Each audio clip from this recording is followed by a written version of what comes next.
She cheated on me with my best friend, and now they're both suing me for control of our $600, $0 estate.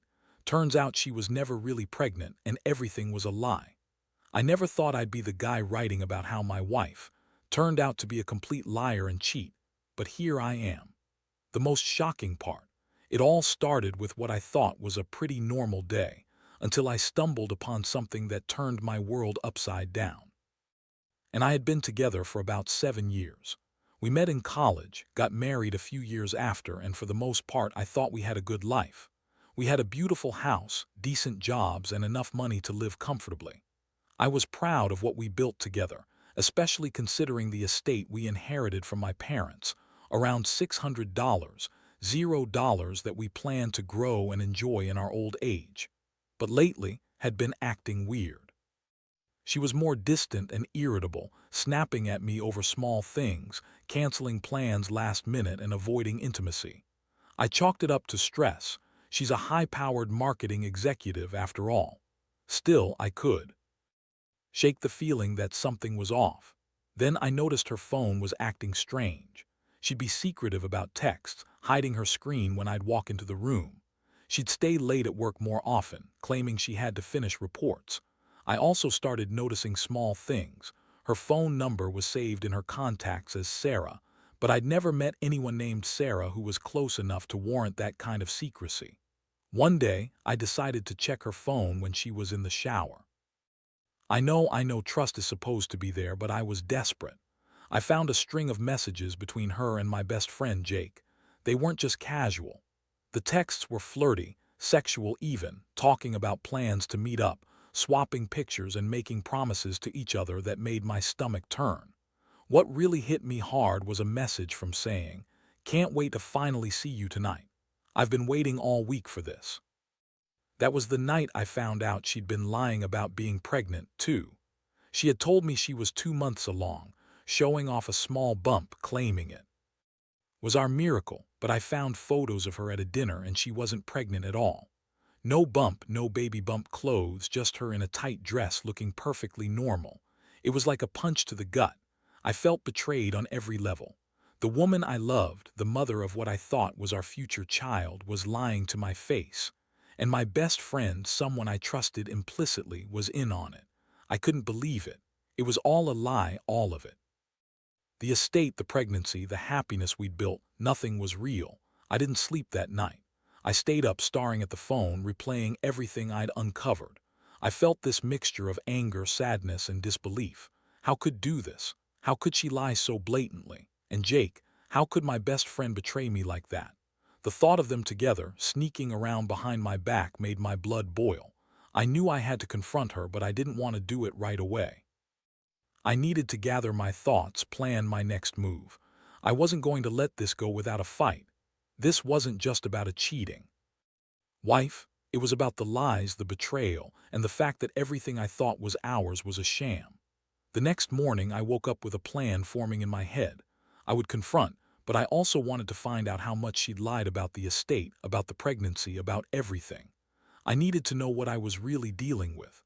I'd always been a straightforward guy, honest and trusting, and I never imagined I'd be caught in a situation like this. It's like a bad dream I can't wake up from. That's where I am now, waiting for the right moment to confront her, trying to process this avalanche of betrayal. I know I'm probably going to lose a lot, but I also know one thing. I'm done being the fool. After that first night of sleepless torment, I knew I couldn't just sit around and let things spiral further out of control. I had to act, but I also had to be smart about it. Was already showing signs of being defensive and bitchy, probably sensing I was onto her, even if she didn't quite realize how much I knew. I needed a plan, and I needed proof that would make her unable to deny what was happening. The next day, I started digging deeper. I went through her phone again, this time looking for anything that could connect her more directly to Jake. I found a series of texts, not just flirtatious but downright intimate, plans to meet up after hours, secret locations, inside jokes that nobody else would understand. It was obvious they'd been sneaking around for months. I also found emails on her laptop, more evidence of her lying about her pregnancy, Doctor visits she claimed to have attended, all fake. She'd even sent a fake ultrasound picture to her boss, claiming she was seeing the doctor today. But it was just a fake image she found online. What really pushed me over the edge was discovering a hidden bank account she'd opened in my name. She'd been funneling money there, probably to cover her expenses with Jake or to prepare for some kind of escape. I couldn't believe her audacity. She was lying about everything, even our finances. I felt like I was living with a stranger, a master manipulator who had planned this whole thing from the start. I decided I needed to confront her face to face, but I couldn't just do it blindly. I wanted her to admit everything to see her squirm, so I set a trap. I told her I was going out for a business meeting, but instead I went to her office and waited until she finished her shift. I followed her back home. When she arrived, I confronted her straight up. She was bitchy from the start, defensive, dismissive, throwing out all these lies about how I was paranoid, how I was reading too much into things, and that she never cheated. She everything about Jake said I was crazy and tried to turn the tables on me, accusing me of being insecure and jealous. Her tone was sharp, her words biting, but I wasn't going to let her gaslight me. I pulled out my phone, showed her the messages, the emails, the bank statements. Her face went pale and suddenly her bitchy veneer cracked. She tried to deny it, but the evidence was clear. I saw her eyes flickering, trying to come up with a new lie, but I wasn't falling for it. I told her I knew the truth, that I had enough proof to take her to court if I had to. That's when she started crying, fake tears of course, and saying she was sorry, that it was just a mistake, that she never meant to hurt me. Yeah, right, that's the usual line. I didn't buy it. The emotional impact hit me hard. I felt betrayed, humiliated, and furious. The woman I married, the person I trusted with my life, was nothing but a manipulative liar who'd been screwing around behind my back. The worst part: she'd lied about being pregnant, about our future, about everything. She used that as a way to keep me hooked, to make me feel guilty for questioning her. That was the biggest lie of all. Her pregnancy was a complete fabrication. I remember feeling this terrible mix of heartbreak and rage. I'd never imagined I'd be in this position, being cheated on, with my best friend no less. I kept thinking about all those nights I'd spent worrying about her health, her happiness, her pregnancy, and it was all a lie. I felt like I'd been played for a fool. And the worst part, I still loved her. That's what really tore me apart inside. I was furious and broken at the same time. I told her to pack her things and leave. She tried to argue, to beg, but I shut her down. I told her I'd be consulting a lawyer and that I was going to fight for what's mine. I needed to protect the estate, our assets, everything. She kept crying, throwing tantrums, trying to guilt me into forgiving her, but I wasn't falling for it. I had to think about my future, my sanity, my money. I had been so naive, trusting her blindly, and now I was paying the price. That day I realized the depth of her lies and how much she was willing to manipulate me. I also knew I had to start planning my next move, seeking legal advice, figuring out what rights I had and how to protect myself and the estate. I was angry at Jake, furious at how he betrayed me, but mostly I was angry at myself for believing in her so much. I'd been blind, and now I had to pick up the pieces. I never thought I'd be in a situation where my wife was cheating on me with my best friend, lying about a pregnancy and trying to steal from me. It's like a nightmare I couldn't wake up from, but I was determined not to let her win. I'd fight for what was mine, and I'd make sure she paid for her lies. The truth was out now, and there was no turning back. After she left that night, I felt like I was walking around in a fog. The house was eerily silent, every corner echoing with her absence. I sat on the couch, staring at the evidence I'd collected: screenshots, bank statements, the fake ultrasound. It all hit me like a ton of bricks. I'd trusted her with everything, and she'd been playing me from the start. I couldn't believe how deep the lies went. She'd been pretending to be pregnant for months, maybe longer. She lied about doctor visits, about feeling the baby kick, about the future we'd planned. And the worst part: she used that lie to manipulate me, to keep me emotionally tethered while she was sneaking around with Jake. It was all part of her sick game. I knew I had to get legal help. I reached out to a lawyer that Knight, one who specialized in estate law and divorce cases. I explained everything: her infidelity, the fake pregnancy, the secret bank account, the texts. The lawyer told me I had a solid case for both divorce and protecting my assets. The estate, the money, everything I inherited from my parents. She had no right to claim any of it if I could prove her deception. While I was on the phone with the lawyer, I kept thinking about how much I'd been. I'd always considered myself a straightforward, honest guy. I worked hard, paid my taxes, kept my promises. And now I was facing the reality that the woman I loved had been lying to me for who knows how long, probably planning her escape the entire time.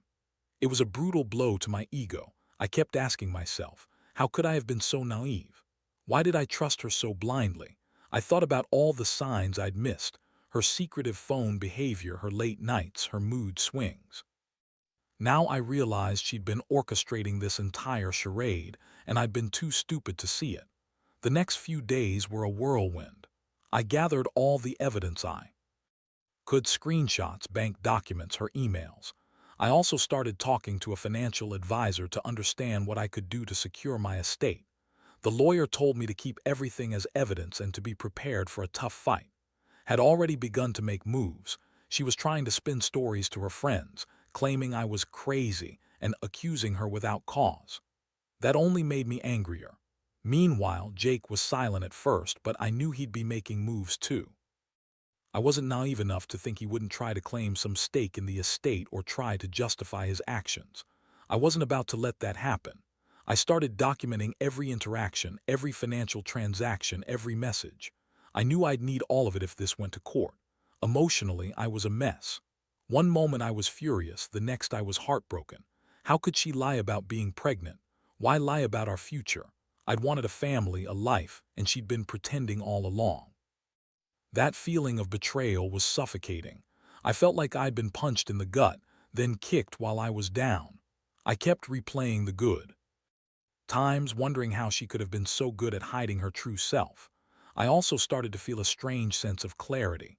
I realized I'd been holding on to a fantasy, something I'd built up in my mind about who she was.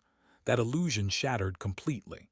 I saw her for what she really was: a manipulative, selfish woman who'd lied to get what she wanted. And Jake, my best friend, was just as guilty. They'd both played me for a fool. I knew I had to be careful. Was already trying to spin her version of events, and I didn't want to be caught off guard. I told my lawyer to prepare for a divorce, to protect the estate, and to make sure she couldn't get her hands on anything she shouldn't. I also started thinking about my next steps, how to rebuild myself after this betrayal. It's a strange feeling, realizing the person you trusted most in the world was capable of such deception. I'd always thought honesty and loyalty mattered. Turns out they didn't matter to her at all. I was naive and I paid the price. But I also knew I wasn't going to let her take everything I worked for. I'd fight for my rights, for my dignity, and for the truth. That's where I stand now. Still processing everything, still trying to figure out how to move forward. One thing's for sure: this experience has changed me forever. I'll never trust blindly again, and I'll never let someone manipulate me the way she did. I just hope I can come out of this stronger, smarter, and ready to rebuild what's left of my life. The days that followed were a blur of lawyers, financial advisors, and endless nights of trying to piece together what had become of my life. Every time I thought about Jake, I felt this burning mixture of rage and disappointment that I couldn't shake. It was like discovering my whole world was a lie, and now I had to figure out how to pick up the pieces. One thing I learned quickly was that I'd been planning her exit for a while. The bank account she'd secretly opened in my name was just the tip of the iceberg. I found out she'd been transferring money out of our joint accounts into that account over the past 6 months. She'd also been buying property in her name, trying to shield her assets from any potential fallout. She'd even taken out a loan against the house, something I only discovered when I checked the mortgage records. I was furious. How could she do this? How could she lie about being pregnant, lie about our future, and then try to run away with everything? It felt like I'd been played for a fool, and now she was trying to cover her tracks. I knew I had to act fast. I contacted my lawyer again and told him to freeze all her accounts and any assets she'd acquired in her name. I also started to gather evidence of her financial deception, knowing that if this went to court, I'd need concrete proof. Meanwhile, I was still trying to process the emotional fallout. Every time I saw her face in my mind, I felt that sickening feeling of betrayal. I kept asking myself how I could have missed the signs. I'd been so blind, so trusting, thinking she was the woman I'd married, the woman I loved. Turns out, the woman I loved was a master manipulator. She lied about everything, including her feelings, her health, and her loyalty. I started to feel a strange sense of clarity about what I needed to do. I wasn't just fighting for the estate anymore, I was fighting for my dignity. I realized I had to be ruthless, strategic, and cold if I wanted to come out of this with anything left. I prepared myself for a long legal battle. I knew would try to manipulate the system, play the victim, and spin stories to her friends and family. But I had the evidence and I was ready to fight. One of the hardest parts was dealing with the betrayal from my best friend, Jake. I kept replaying their conversations, trying to understand how he could do this to me. I'd always thought he was my brother, someone I could count on. But now, I saw him as just another liar, another person who'd betrayed my trust. I wasn't ready to confront him yet, but I knew I'd have to face him eventually. In the meantime, I started focusing on myself. I cut ties with completely, no more texts, no more calls. I needed space to think, to heal, and to plan my next move. I also started going to therapy. It was hard admitting I'd been so naive, but I knew I had to work through my feelings if I was going to move forward. One thing I realized is that I'd been holding on to a fantasy, the idea of a perfect life, a happy family. That illusion shattered. Now I was facing the reality that everything I'd believed in was a lie. It hurt, but it also freed me in a strange way. I could finally see clearly. Moving forward, I knew I had to rebuild my life on honesty and truth, not lies and deception. I also made a decision. I would fight for my share of the estate, and I would not let or Jake take what's rightfully mine. I had worked hard for that money, for that inheritance, and I wasn't going to let them steal it from me. I hired a forensic accountant to track the money, and I started preparing for the legal fight ahead. This whole ordeal has been a brutal lesson in trust and betrayal. I never thought I'd be in this situation, but I've learned that sometimes people hide who they really are behind a pretty face or a convincing lie. If there's one thing I want anyone reading this to take away, it's this. Never assume someone's loyalty just because they say they love you. Watch their actions, look at their bank accounts, and trust your instincts. Now, I'm just trying to focus on healing and making sure I get what's rightfully mine. It's going to be a long road, but I'm determined to come out of this stronger. I don't know what the future holds, but I do know one thing. My trust has been shattered, and I'll never be naive enough to let someone manipulate me like this again. The legal process dragged on longer than I expected, and each day felt heavier than the last. And Jake tried to spin their stories, claiming I was paranoid, accusing me of stalking her, and saying she was the victim in all this. But I had the evidence, screenshots, bank records, emails, that painted a clear picture of her lies and deception. The more she tried to gaslight me, the more I realized how deep her manipulations ran. In the courtroom, I felt like I was fighting not just for my money but for my dignity. His lawyer was trying to argue that she deserved half of everything because we'd been married for so long, but I had the evidence that proved her entire pregnancy was a lie, that she'd been secretly planning her escape while pretending to be pregnant, all to manipulate the estate and leave me with nothing. I presented everything, her secret bank accounts, the fake ultrasound, her texts with Jake, and watched her squirm under the weight of it. Jake, meanwhile, finally faced me in person. I wanted to confront him directly, not just through lawyers. When I saw him, I felt a rush of anger I couldn't contain. I asked him why he did it, why he betrayed me, my trust, our friendship. He stammered, tried to justify himself, but I cut him off. I told him I never wanted to see him again, that he was dead to me. That moment was cathartic. I finally said everything I'd been holding inside. Throughout the process, I also had to deal with the emotional fallout. I felt humiliated, betrayed, and broken. I kept asking myself how I could have been so blind, so naive. I'd trusted in Jake with everything, and they'd both taken advantage of that trust. I cried more than once, especially when I thought about the future I'd lost, our plans, the family I'd wanted, the life I'd envisioned. But deep down, I knew I had to stay strong. The judge finally made the ruling after months of hearings. It was a relief, though not exactly what I'd hoped for. Was ordered to pay back the money she transferred out of our joint accounts, and she was any claim to the estate. The fake pregnancy was declared null, and she was told she couldn't claim any rights to the property or assets she tried to hide. She looked furious, but I didn't care. I felt a strange sense of closure, like I'd finally taken back control of my life. The fallout was intense. Moved out, and I kept my distance. I cut her off completely. No more calls, no more messages. I also decided to sell the house. It was a painful decision, but I didn't want to be reminded of her betrayal every day. I found a new place, smaller but cleaner, and started over. I also had to deal with the fallout from her friends and family. Some believed her, others believed me. It was a messy, emotional mess, but I stayed focused. As for Jake, he disappeared from my life entirely. I cut ties with him, and I don't plan on ever reconnecting. I've learned that some friendships are fragile, and betrayal can come from the people you least expect. It's a hard lesson, but I know I'll be more cautious in the future. Looking back, one thing stands out. I underestimated how much a person can lie and manipulate. Was a master at hiding her true intentions, and I was naive enough to believe her lies. I trusted her with my life, my money, my future, and she threw it all away. That realization is a bitter pill, but it's also a lesson I'll carry forever. Now I'm finally starting to rebuild. I've gotten rid of the toxic memories, cut out the people who betrayed me, and focused on my own healing. I won't lie, it's been one of the hardest experiences of my life, but I also know I'm stronger for it.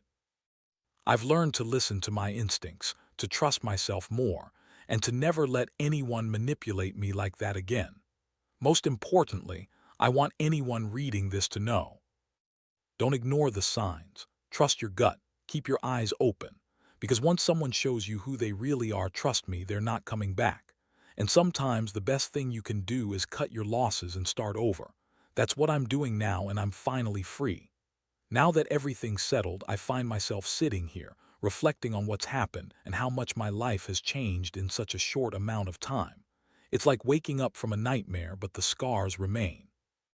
I never imagined I'd go through something so devastating, being betrayed by the woman I loved and trusted, and then watching my closest friend turn into an enemy.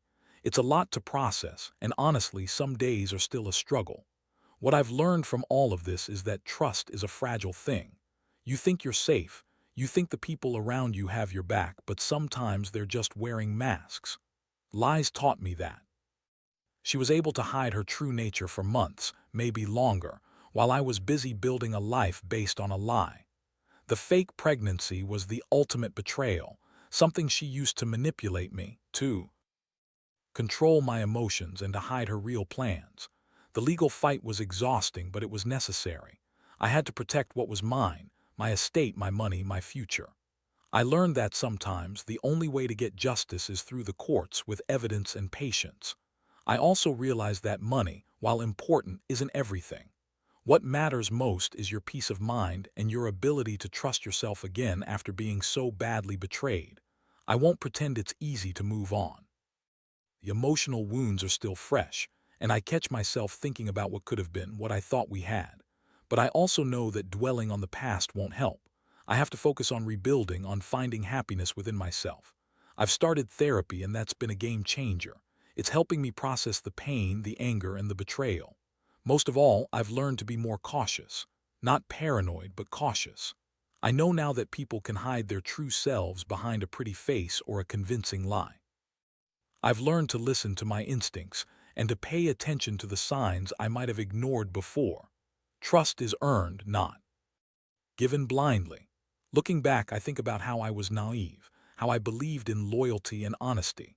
That belief was shattered, but I've come to see it as a lesson. It's made me stronger, more aware, and more prepared for whatever comes next. I know I'll never let myself be so vulnerable again, but I also know I'll never close my heart completely. I just have to be smarter about who I trust. As I sit here, writing this down, I feel a strange sense of liberation. I've reclaimed my life, my dignity, and my future. No more lies, no more betrayal. I've cut out the toxic parts of my world and focused on healing. I'm rebuilding my life from the ground up, and for the first time in a long while, I feel hope. So to anyone out there who might be going through something similar, trust your instincts. Pay attention to the signs. Don't be afraid to stand up for yourself, even if it means losing people you thought were your friends or family. Sometimes, the only way to truly be free is to walk away from the lies. I may have lost a lot, but I gained something much more valuable: clarity and the knowledge that I can survive even the worst betrayals. I'll keep moving forward stronger and wiser than I was before. And in the end, that's all I can ask for.